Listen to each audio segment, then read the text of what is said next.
No? So, next is, for me, time. Time feel.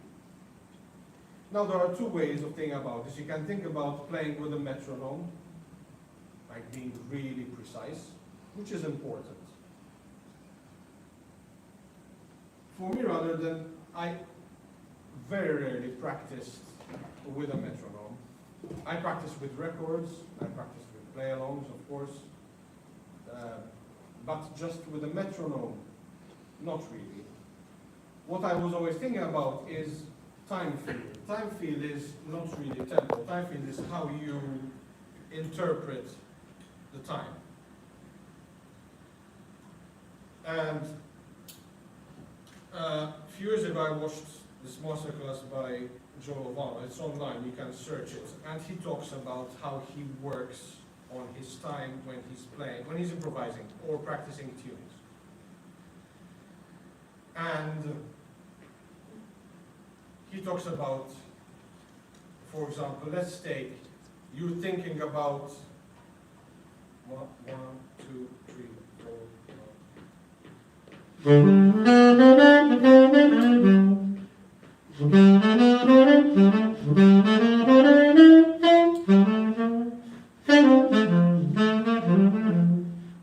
So, now, if I'm thinking not 1, 2, 3, 4, but I'm thinking 1, just on the 1 beat.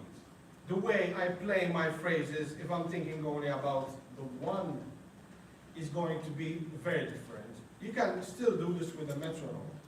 So if you put your metronome really slow and think that that is just your 1, and you just play some phrases, if you want to practice improvisation, you realize that your phrases, the things you think about, are going to be very different from when it's 1, 2, 3, 4, 1, 2, 3.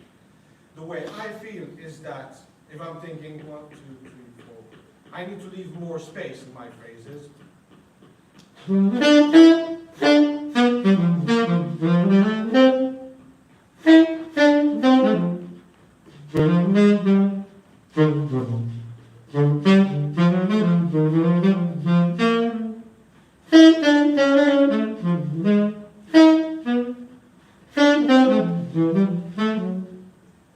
Now, right way.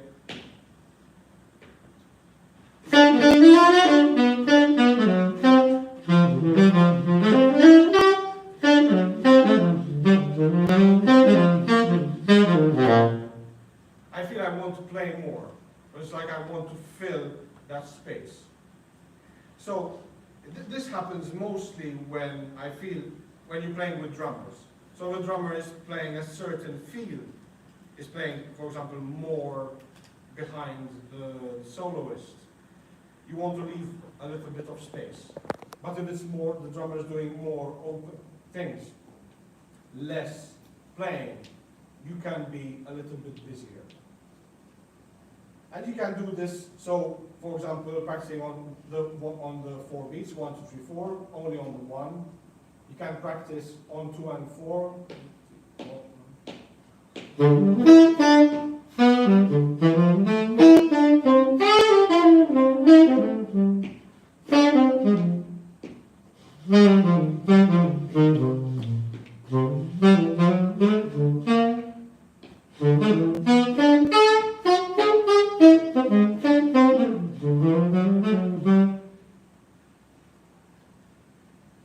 So if you think about this in many different ways, you're going to understand that there are so many different ways of playing your phrase, of improvising.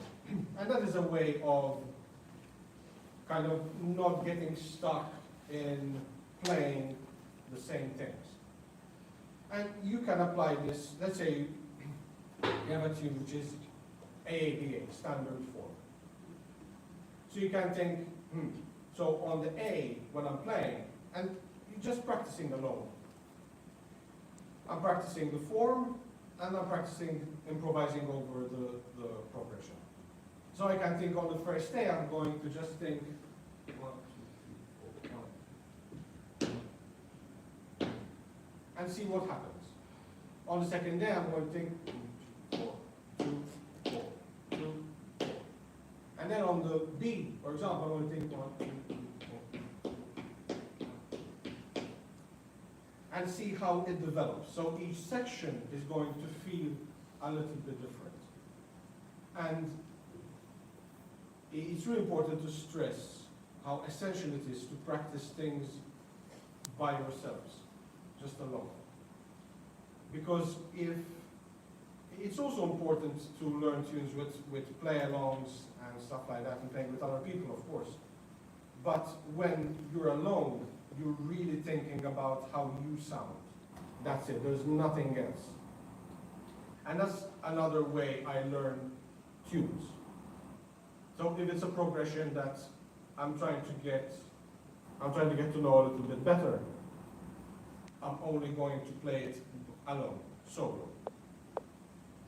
And once I'm improvising over the form, I'm hearing which parts work, which parts don't work.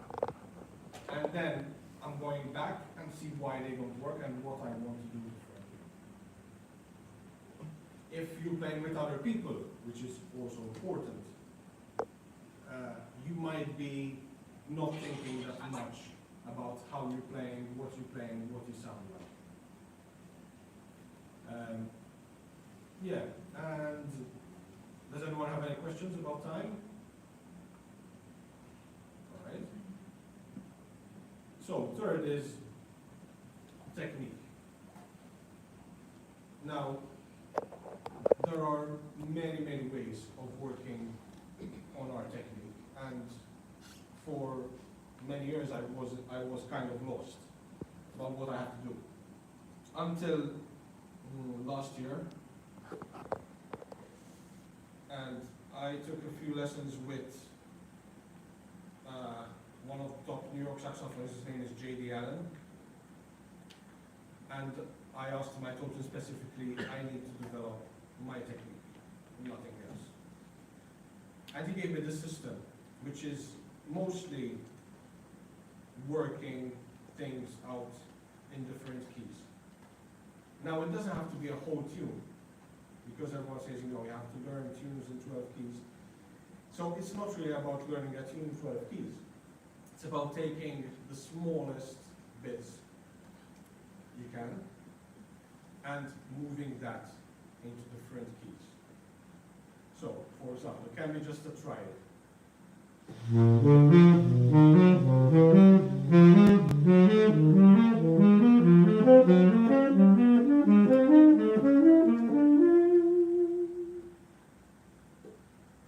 As slow as possible. Now, I will just give you a really basic part of the system, because the system is really kind of infinite. You can't do anything with it. So if I take this triad, and I play from low C, I have to play a whole octave. So from low C to the middle C.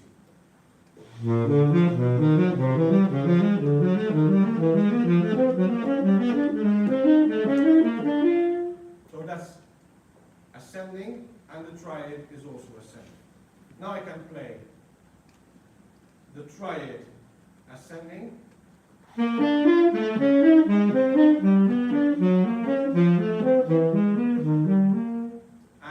I'm moving back down.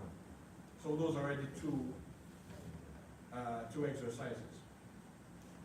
Now, I'm at the low C. I'm going to play the triad moving down.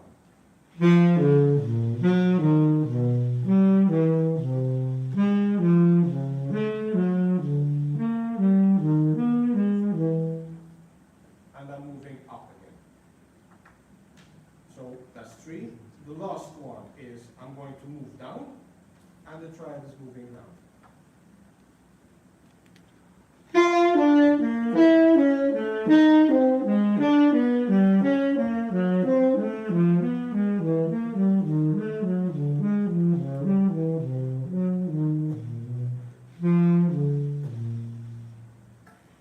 So this is not about how fast you're going to play things.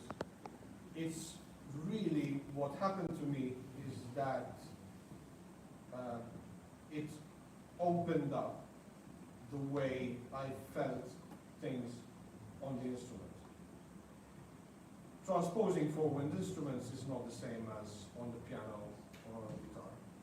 We can't see things, we can only feel things. And it's not, nothing is parallel, and things like that. So doing this on a wind instrument is really going to help you to manage to move around your instrument with much more confidence, more easily. And so if I would start with that. And you can put anything into the system. This is just one example. So you can put a phrase that you're trying to learn. And it's going to take time. You can learn, for example, there's a blues phrase, can be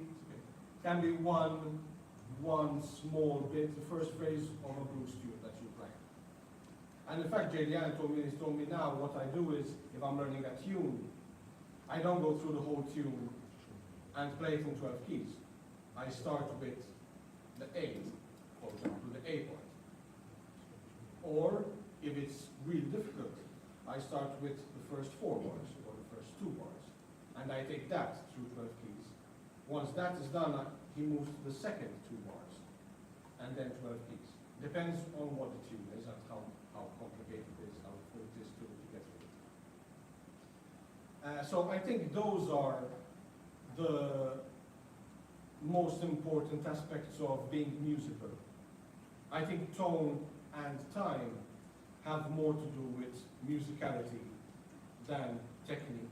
Technique is just a means of being able to play, to express what you want to express, but it's a little bit further from